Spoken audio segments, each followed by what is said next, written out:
Good morning, everyone. Welcome back to my channel. And for those who are new here, this is a documentation of my ketogenic journey.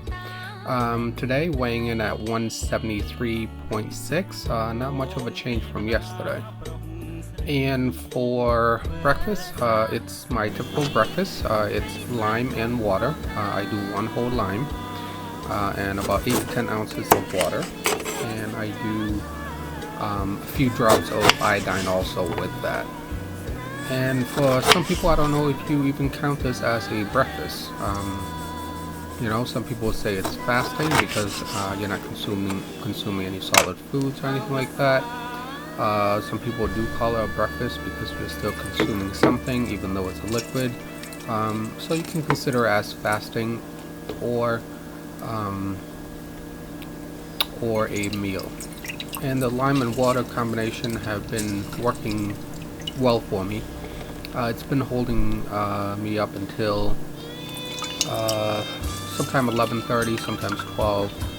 I've gone as late as 1:30 without a meal until I have lunch.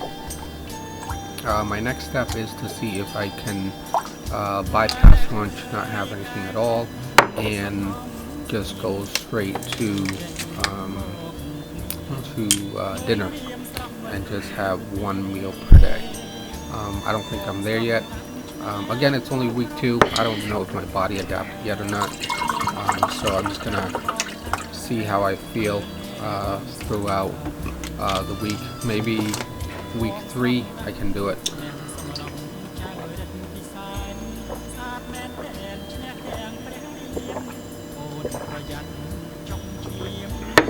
And my current pant size right now is 34-30. Just want to show you guys that. And for lunch today, it's leftovers. Yesterday I made fried chicken thighs for my wife in lard. So she had 2, and there's 2 leftovers in the fridge. So I left it out until it reaches room temperature, and then I start warming it up. The fat and everything is still there. I don't just pack the chicken, I just put the entire pan in the fridge. So here, I let it sit for, I think it was like 10 minutes or so. I don't use the microwave or anything. The only 2 heating source that I have in the house is a little toaster oven and the stove itself. So I don't let the fats go to waste. I just pour the fats all over the chicken. And what I do is that I would take a small piece of chicken. Sometimes I would press down on it, sometimes I don't, so it will absorb the fat before I eat it. I don't consume all the fats, but I just dip it in the fat as much as possible to get my fat content in for the entire day. And one thing I noticed about the chicken is that if you fry it and consume it immediately that day, it's not as salty as warming it up and eating it the next day. I'm not sure why. Maybe it's more dehydrated because you're warming it up, you're cooking it more, and there's less water in there.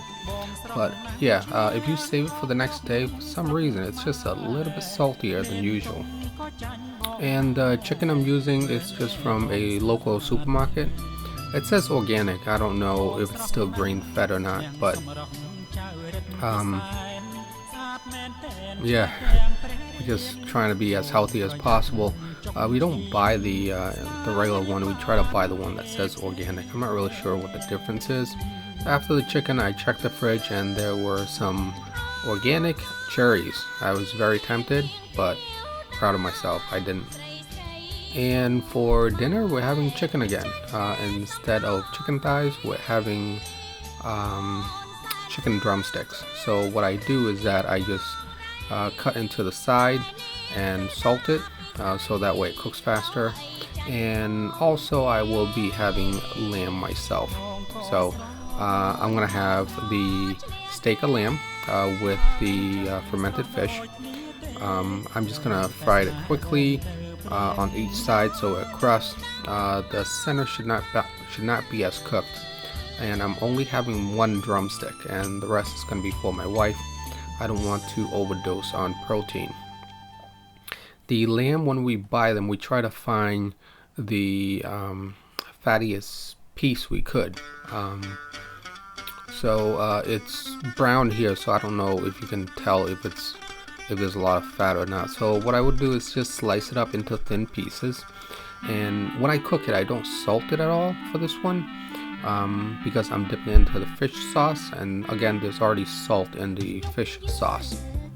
And for those who have not seen my other videos, the only thing that's in the fish sauce is the fermented fish itself, some chili peppers that's been chopped up and tossed in there, and some mint leaves also that's been chopped up and put in there. This has been pre-prepped. It's in a jar, so whenever I have a meal, I would just scoop a little bit, put it in a tiny little bowl, and just have it right away, so to save on time also. When I have it with the fish sauce, I can't really tell the difference between lamb and the beef, because the fish sauce tends to overpower it. But if I just salt it and just have it as like a piece of steak, with no additional dippings or anything like that, I am able to tell the difference between beef and lamb. Lamb is just gamier. It smells different, it tastes different, but I don't mind the smell or taste at all. I actually like it. That's why I switch between the two, lamb and beef.